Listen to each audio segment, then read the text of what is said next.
Hi, guys, and welcome to the first ever Playbook podcast with me, Tom Morley.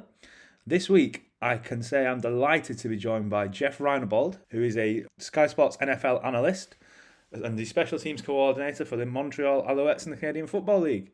Me and Jeff sat down and discussed the issues of addiction within sport and in particular American football. And I hope you guys really enjoy this podcast. Take care, guys, and as always, thank you for listening. Hi guys, so welcome to the Playbook podcast, the first ever Playbook podcast, and I'm joined here, luckily, with Jeff Reinebold. Jeff, how are you doing? You okay? I'm really good. I'm outstanding, Tom. It's great to be with you, and congratulations on your first podcast. I think you're going to find out it's a lot of fun, and it really I think this is how we grow the game organically, and I'm excited to help you in any way I can. So, Jeff, what can you tell the people who are going to be sat and watching this podcast about yourself? What's your story? Well, I'm a professional. I do analyst work for Sky Sports NFL after our CFL season. I've been in professional football since 1991. I've played college football, then got into coaching in 1982 and spent 9 years in college football. And then the rest of it's been pro football, except for a 3-year stint where I went back and coached at the University of Hawaii, which is where I live. That's my home here in Hawaii. So long time in the business, long time in the game, and it's been the game has been extremely good to me and my family. So it's an opportunity to give back when I have a chance to do things like this. Perfect, yeah. And so obviously you were saying that you coached at the University of Hawaii. Obviously it's a school that's brought, to be fair, a few NFL players out of there. And I'm going into this now. I want to talk to you about the current drugs policy in the NFL. Because I know there's been a few players that have gone into college football, done drugs there, and come into the NFL. And it's been a problem. It's just carried on and effectively cost these players careers in the NFL. So like a prime example of this is probably Martavius Bryant and Josh Gordon. Now, with Martavius Bryant, obviously, he was part of an amazing Steelers offense with Big Ben, who's just retired, Antonio Brown, and obviously a lot happened in the NFL with Antonio Brown this season, obviously the famous walk-off. Why do you think Martavius Brown felt he needed to do drugs in order to, in that environment, given the players that he had around him? Okay, I think this is something that's really important that people understand, Tom, that, addiction, right? Addiction strikes at every fiber of, society, whether it's, we think of addicts as the guy sitting on the street corner, with a crack pipe in his pocket or a syringe stuck in his arm. Addiction is pervasive in our society. And one of the things that, is you realize when you get into professional football is that the light that shines on you, the focus that's on you is completely different than it is on the average guy. And so while, you walk downtown and, in the middle of Soho and step over the guy that's, got the crack pipe in his pocket, you look at a guy like Martavius Bryant and said, how, why, right? Now, you don't know that story, that other story. We know Martavius Bryant's story. We understand. You say, how in the world can a guy making millions of dollars throw it all away, over weed? His issue was weed. And, I just think that it's important that we understand that this is not a football problem. It's not an NFL problem. It's a societal issue. And people who have addictive personalities, right? They're all through our society. And you wonder why at every level, right? How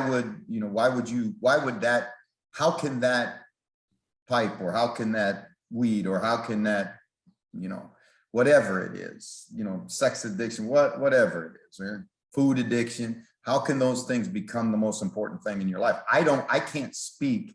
I'm not an addictions counselor. I think certainly It's more shocking, as you say, when we look at a guy like Martavis Bryant and a guy like, Antonio Brown, who has had the same issues and has additional psychological issues, obviously. You look at it and say, well, you've got all the help, and they do. The NFL works really hard and has a number of player programs to help these guys. But it's like anything else. And I know this from having, lived with someone in my family that suffered through addictions, and until they want to clean up, till they want to get right, you can have all the programs you want. You can do all the counseling you want, and you can drag them and take them to it if you want to, but it's not going to change until they want to make it change, and I think that's important. Now, Martavis Bryant, it's interesting you brought him up. He just signed a contract in the CFL. He's 30 years old, so he's right at that time now. If he's going to get back to the NFL, he's going to get back to the money, he needs to come up to Canada, play well, and prove that he can keep himself clean.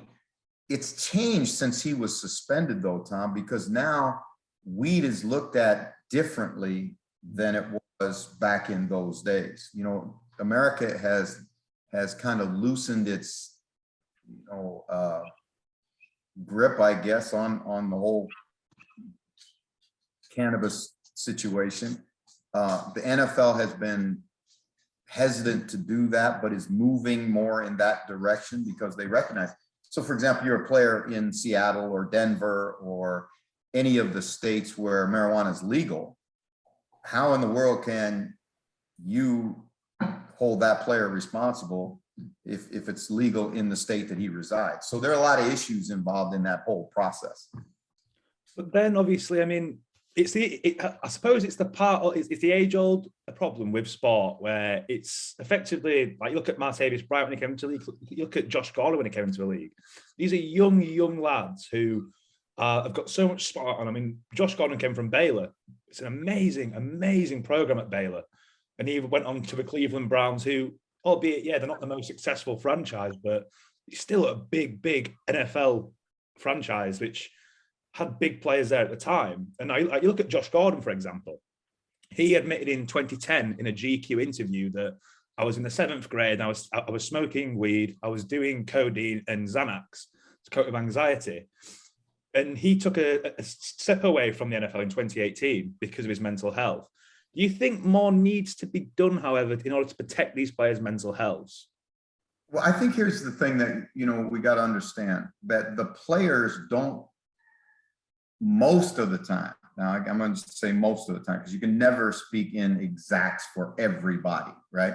In most of the cases, mental health issues or drug issues or addiction issues or whatever these guys bring, they come to the NFL with it, right? And let me say this, that the system that these kids come through, from Pop Warner to high school to college to then finally to the NFL, when you are a super talented athlete, and I think this is not just a football thing, this is an every sport thing. If you are a super talented athlete, the tendency is for you to be handled differently, for you to be given more leeway, to given more freedom, to be held less accountable than your average teammate, right? Why? Because what do coaches, from the minute they start to coach, they're judged on what? Whether it's themselves or the fans, they're judged on wins and losses. And if that super talented athlete can help me win, then I'll turn my back, or I'll look the other way on certain things. You talked about the Baylor program. The Baylor program that Gordon went through was rocked, and I mean rocked, by scandal, because there were athletes on campus preying on young women, and it was reported to the head coach, and he did nothing about it, because to act on it, he would have had to suspend, and Baylor's a Christian school, and they would have kicked these kids out of school. It ended up costing the football coach's job. It ended up costing the president of the university his job. So Baylor was so hungry to be a success, to be able to go to the Big 12 and compete with A&M and compete with Texas and compete with TCU and Oklahoma and all the great big powers in the Big 12, that they were willing to look the other way on these issues and bring kids in that had, a lot of those kids had problems when they were in high school. But again, the belief was they would come to Baylor and you could you could counsel them, or you could put them in a better environment or whatever, right? But again, if it's a thing about finding somebody to point the finger at, I think the thing you got to understand is that there's a lot of fingers that can get pointed when a guy falls through the cracks, right? And so I will tell you this, that we have a number of kids every year that come to us with all kinds of issues. And I mean all kinds of issues, from addiction to, they don't trust, some of them are almost functionally illiterate. I mean, it's just the way, it's the way it is. We are in a society, and nobody will tell me that it's any different in the Premiership or it's any different in the NHL or Major League Baseball. We are in a society that is all about winning, and particularly in the Premiership in the UK and in the national football, in America, because that's America's game. That's America's sport. So if you go through, I mean, look at some of the things that have happened in the Premiership in the last 12 months, and you look at it and go, what in the hell? Are you kidding me? Right? The guy with the lion or whatever, the tiger or whatever he had, the sexual abuse things, the rape charges, all of that stuff. You look at it and you go, how in the world could you risk? And you talk about money, right? Those Premiership guys are making way more money than the NFL guys are making. Guys making 100,000 pounds a week. Are you kidding me? And you throw it away because a girl says no, and you think it's your right to rape her? Again, it's the same thing. You look at that and it's not, that's a person that doesn't get it. That's a maladjusted human being. And why in most cases do they think they have that right? Because their whole life, because they could kick a ball or run with a ball or shoot a ball through a hoop or, throw a ball better than everybody else, people just say, well, that's okay. He's a really good player. Let's not hold him accountable. And then eventually it catches up to people. It catches up to guys. And, that's why we get those stories. Going back to the drugs issues, especially with Josh Gordon, Martavius Bryant, do you think the league handle it well? Obviously, you first. I don't. That's hard for me to say. I think it's difficult to say because you don't know. You don't sit in the meeting with Troy Vincent. You don't hear the testimony. You don't know all of the facts of the thing. I mean, we just had a situation this week where a player lost his 2022, minimally his 2022 season for betting on his own football team. Yeah, right? Which everybody knows is illegal, which you're taught from the first rookie symposium, which is where they get all the rookies together and talk to them about all these kinds of issues, that you cannot bet on your own team, right? So Calvin Ridley goes out and does it, right? Now, this is really important. I think you really got to get this. Calvin Ridley goes out, openly does it, right? Now, he's not with the team at the time because he's hurt, right? He's not on the road, right? So, but he still is a member of the team, and he knows he's a member of the team. When he goes to get a better seat in a restaurant, he's going to say, I'm Calvin Ridley of the Atlanta Falcons. He doesn't say, I'm Calvin Ridley, right? Do you understand what I'm saying? Yeah. So he goes out and makes that. He makes those bets, knowing that it's illegal, knowing that you run the risk of suspension, right? Know that. There's no way he didn't know that. And yet he does it anyway. And then what's when he's caught? Well, it was only $1,500. I don't have an addiction. I don't have a gambling problem. Yeah. That's the mindset that is developed in players and developed in athletes when they're not held accountable for their actions, starting in their home, right? It's not the NFL's job or the Premiership's job or the National Hockey Association or Major League Baseball or, you know, the Rugby Federation. It's not their responsibility to raise kids. It's human beings, families' responsibilities, right? And frankly, Tom, most of the players that you get in the National Football League come from fractured homes, because the statistics will tell you that over 50% of the marriages in the United States end in divorce. There are more single parents raising kids than ever before, right? People say, well, kids have changed. Yeah, they've changed only because the way they're raised has been changed, right? So many of these kids, you know, are of that quote, you can hear, they fought their ass off their whole life, some to eat, right? Some to have a house over there, a roof over their head, some that watched things happen to them that were incredibly, you know, like some guy beating your mother. I mean, think about all the impact all of that has on these kids. And then we want to hold the National Football League responsible when you get them at 22 with all of this history.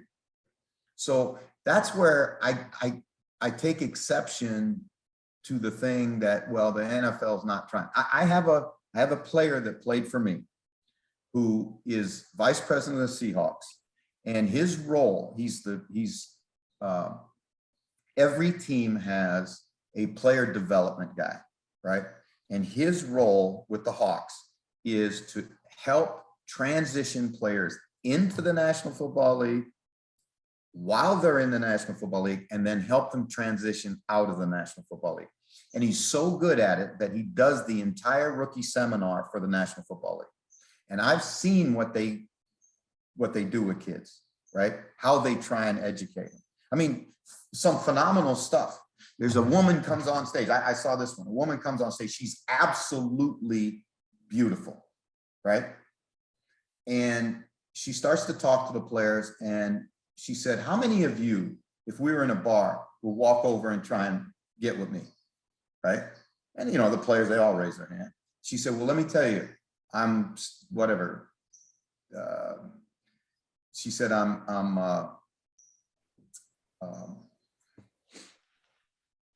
she had AIDS, okay?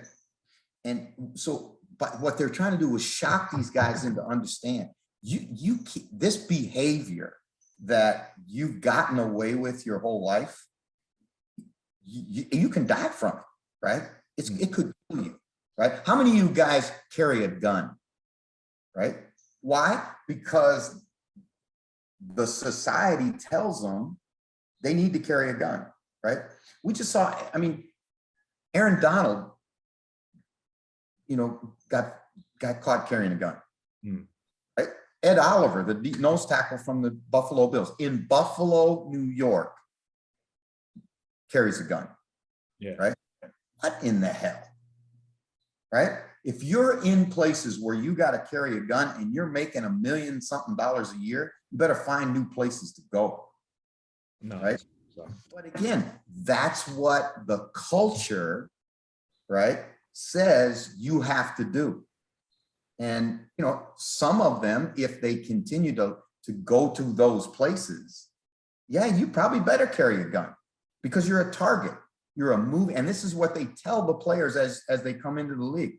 You are now a moving target, right? You are a moving target for every mother, every woman who thinks that you're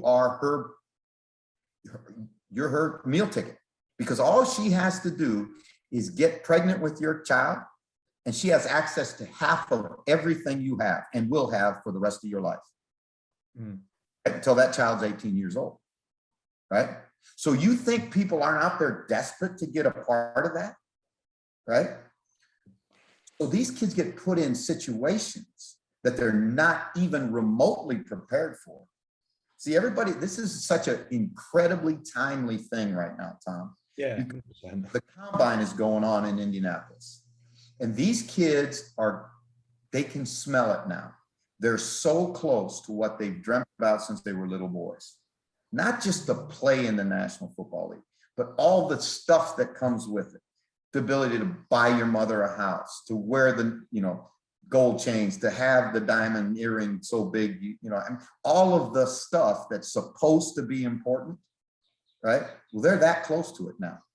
But you got to understand too, as you get closer to it, you get closer to those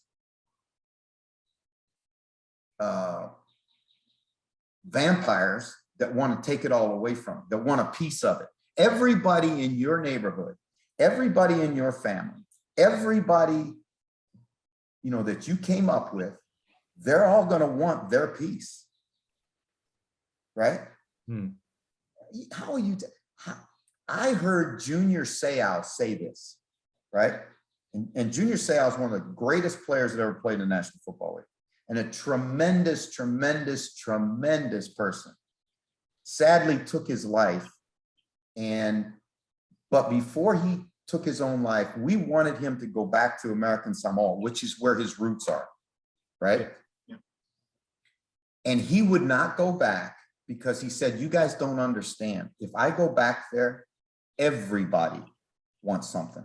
And if I say no to one person, what am I?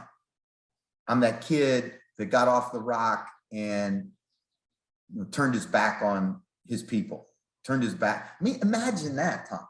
You and I can't even comprehend that, right? 100%. So I think sometimes we're quick to judge these guys. Now, I'm not making excuses for them. I'm not, because I don't believe in making excuses for people. But I do think we have to be a little bit slow to attack the league or the league's policies for stuff that they inherit, right? It's not a good situation. It's just, I mean, like the thing for me, which shocked me is like, so prime example again, Josh Gordon. He was caught violating the drug policy in 2013 and then got a 2-game suspension. Now, if it was, for example, like in the Premier League or, excuse me, or in like professional cycling, it'd be like a year ban. Whereas there, it's a 2-game suspension. You just think it's 2 games over, don't get me wrong, an NFL career can be a very short career or a very long career. Right. Right. But I just think like 2 games, you're not really, it's not going to stop the problem, is it? Well, no, I don't think it's meant to stop the problem, right? Because again, to stop the problem, obviously, if a guy has an addiction issue, a fine's not going to stop it, right? But, again, you bring up a good point. Look at the average NFL career is just over 3 years, right? So 3 years would be now at 17 games. You're playing less than 50 games in your entire career, okay? A premiership season is how long? 38 games. Yeah. So you see what I'm saying? It is relative because they don't play the same number of games and all. And again, an NFL player, you got to understand this too. An NFL player is not paid during the off season. He gets his money on Tuesday after a game. So if he's not active, right, or he's suspended, he does not get paid. Right. Okay. 2 weeks. So if you take the average, let's say $1 million divided by 17, suspending 2 games, that's how much he loses, right? So here's the other thing I think is really important, that everything that happens with the players and suspensions, right? Everything is collectively bargained. And what I mean by that is the Players Association and the league sit down, usually it's every 3 years, and they hammer out the collective bargaining agreement. How much access do the players have to the NFL's money, right? Because that's how they're paid. That's how the salary cap is decided, right? Where in Premiership, you don't have a salary cap, right? So if you're Man U, you can pay as much money to anybody as you want, but if you're Southampton, you got a budget, right? So in the National Football League, if you're Green Bay, who has a town of 125,000 people, you are you have the same budget as the New York Giants have, right? For players, right? So it's based upon the entire revenue of the NFL. The players get a portion of that revenue, and that's how they decide the salary cap. If the revenues of the league go up, the percentage follows, right? Or money. Let's say I'll just use round numbers. Let's say it's 20% of total revenue. Okay, total revenue goes up. What goes up? Salaries go up. Total revenue goes down. What goes down? Salaries. Salaries go down, right? That's why the NFL Players Association agreed to a 17th game, because it's more money in their pocket. The owners get to keep it. They get a percentage of it. Well, when they collectively bargain, they also talk about things like fines. What can you fine a player for? What is the minimum fine? What is the maximum fine? All of those things are collectively bargained.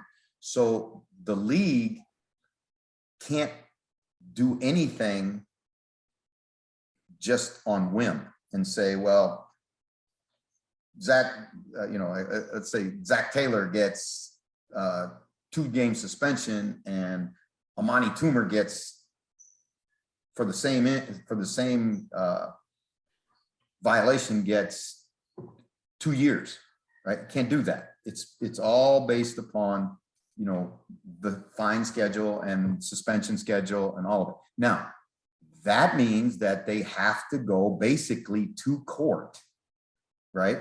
They have to go to the commissioner, they have to go to, the league, and they can appeal those fines. And you see it happen every year where the league will fine somebody or suspend somebody, the player with the Players Association attorneys, who the Players Association has attorneys that represent the players, go to New York and they fight on behalf of the player, right?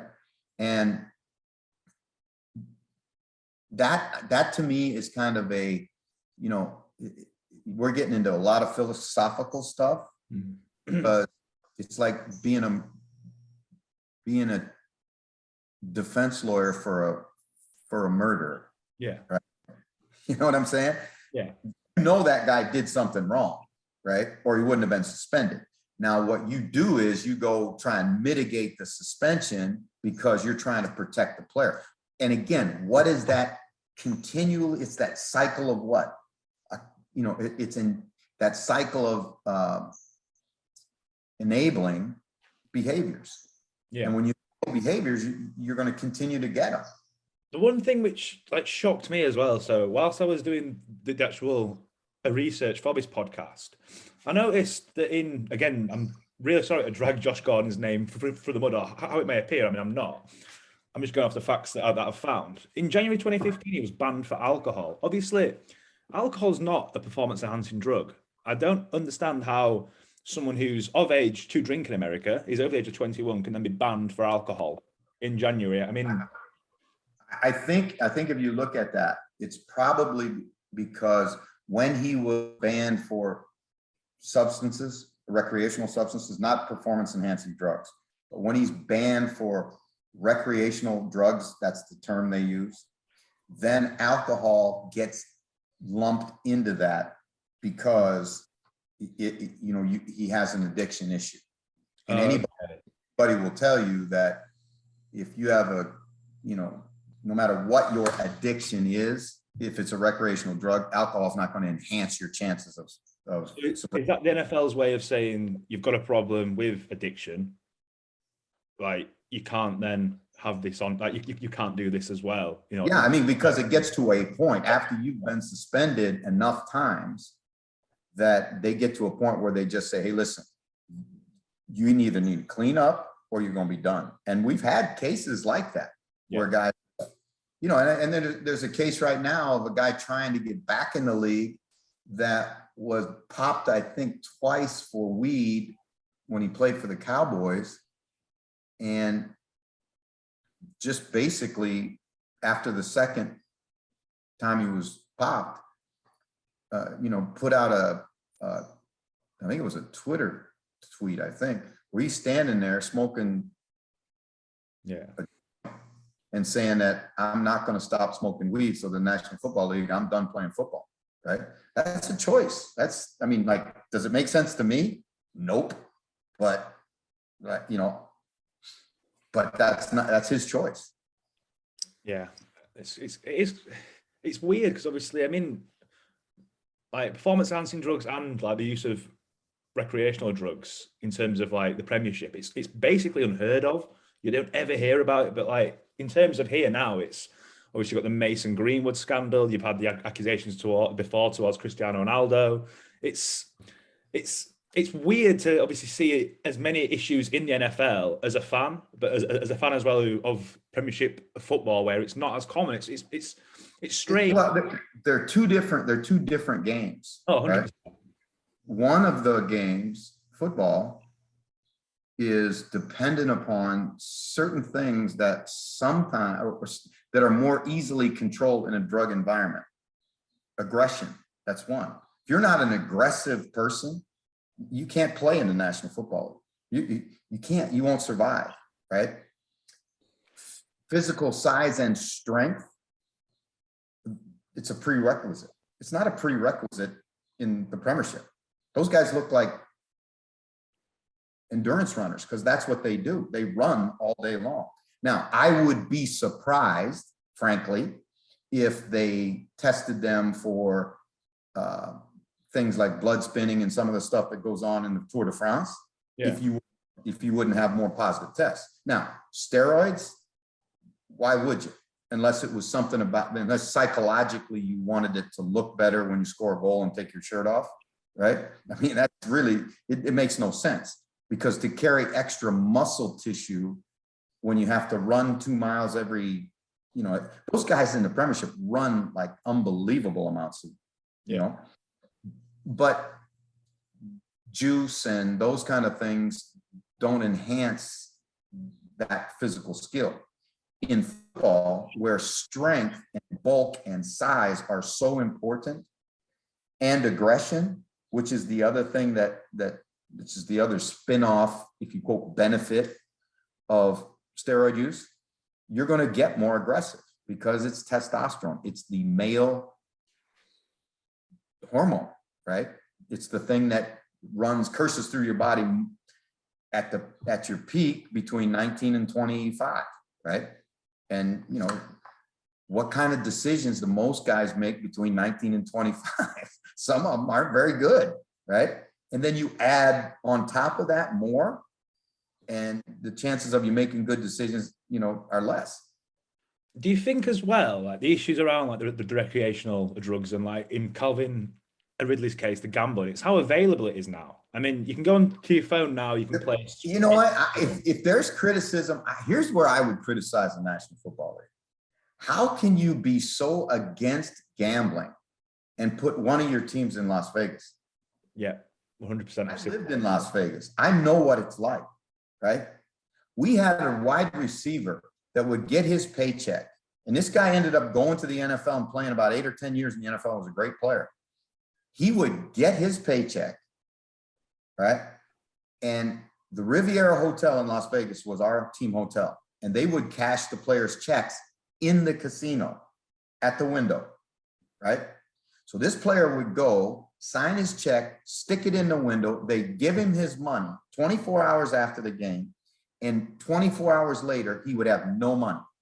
And he'd be back in the office asking for an advance on his next week check because he gambled the whole thing away. Now, you want to put a team in that environment, and look what we've had with the Raiders in 18 months or 20 months or 24 months or whatever it is that they've been in Vegas. Look at the issues that they've already had, right? Henry Ruggs. Now, would Henry Ruggs been a problem in Green Bay, Wisconsin? Probably, right? Because his decision-making is not very good. But you want to put him in that environment? Are you kidding me? You're asking for it. And that's where I think the NFL's, if I could say it gently, full of shit when they say we're, on one hand, we're anti-gambling. On the other hand, here, we're going to go to the gambling capital of the world and put a team in there. I think that's the issue with sport, though. So in this country, you can watch a game. You can watch it like a game of any sport. You watch any sport you want, and in the adverts, there's massive amounts of like adverts for betting companies.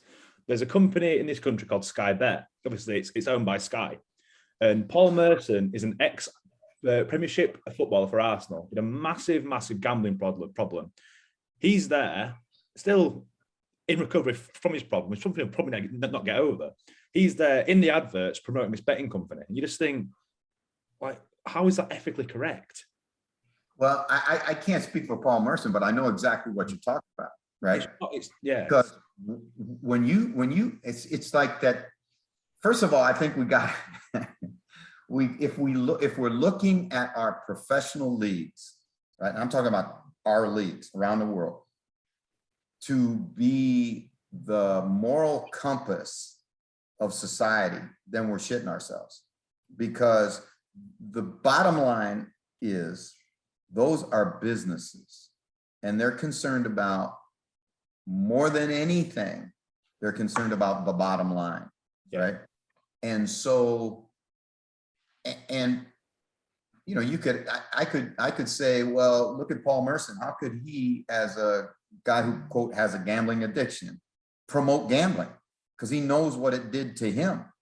Well, he's got a bottom line too, which is I can make money at it. I can make money by going on here and saying, bet Southampton against Chelsea, take the under, or whatever it is, right?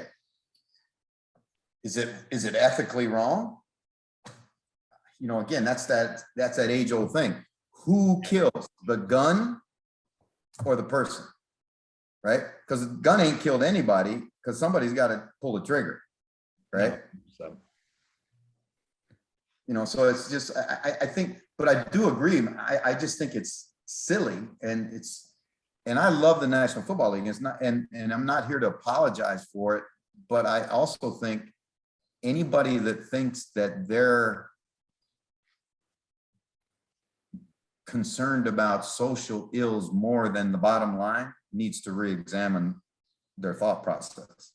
No, because they're. At the end of the day, it's sport, isn't it? It's a results, a business. Everyone's judged on the results that they actually get. Look at Sir Alex Ferguson, unbelievable a manager. He's got obviously accusations which I don't believe are true about him like paying off like referees or whatever, but it happens in sport. There's so many accusations which are thrown out there which are or aren't correct. It's amazing. I had an opportunity to spend time, and I consider the guy a friend, and I won't use his name, but a professional bodybuilder, right? And he was involved with a company called Balco. And if you Google it and go back and study it, Balco was it was a company in San Francisco that developed I guess the way I would say, an undetectable steroid, right?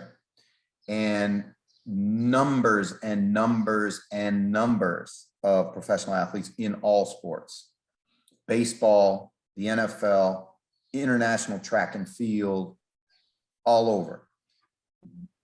Obviously, when in the competition, in a competitive world, anytime somebody gets an edge, everybody else wants to know what their edge is, right? But they had never been able to find enough of this drug to test for it, right? Because you have to break the compound down to be able to test for it. It was undetectable in the tests that they were using, whether it was the United States Olympic Committee, whatever that international doping committee is. Nobody could do it. NFL, nobody had a test for it. Well, this track athlete left a syringe in a hotel room in LA, and they found it. right? Because the FBI, the Federal Bureau of Investigation, was, I mean, this is how crazy it got. They were going through people's trash, looking for anything they could find where they could get enough of this compound to test for it. Some track athlete leaves it in a hotel room in Los Angeles. They get it. They take it to the UCLA, where the doping lab is, develop a test for it. All of a sudden, boom, dozens of athletes in every sport get suspended, right? Then all of a sudden it goes away, right? Well, do you think that they're not on to the next thing? Yeah. Right. Here's the deal. If I got a chance to make $20 million, right? And taking a banned substance, which I'm told they can't detect, helps ensure that my family's going to get that, or I'm going to continue to get that $20 million. You think you're not going to take it? Think again. No, 100%. 100%. You know what I'm saying? That's what's out there. So when the doping committees and the IOC and all of these people say, you know, it's been going on in French cycling forever, and it will continue to go on forever, right? I did a study on this stuff when I was in college. One thing I learned, Tom, you go all the way back in the Olympic movement, go all the way back to Greece, all the way back to when it was in its infancy. The great strongmen in competitive wrestling, the big guys, drank bull semen because they thought it would give them an edge in competition, right? So it's part of the human psyche. We're all going to try and find an edge, some kind of, and it comes down to what you're willing to do, what you're willing to risk in terms of your reputation, your body, your health, and your future, right? And that's where it's, you know, it's an ongoing race. It's a fight every day for the doping committee. I mean, do you remember that? This is how bizarre it is. Completely true story. There was a apparatus developed where you could put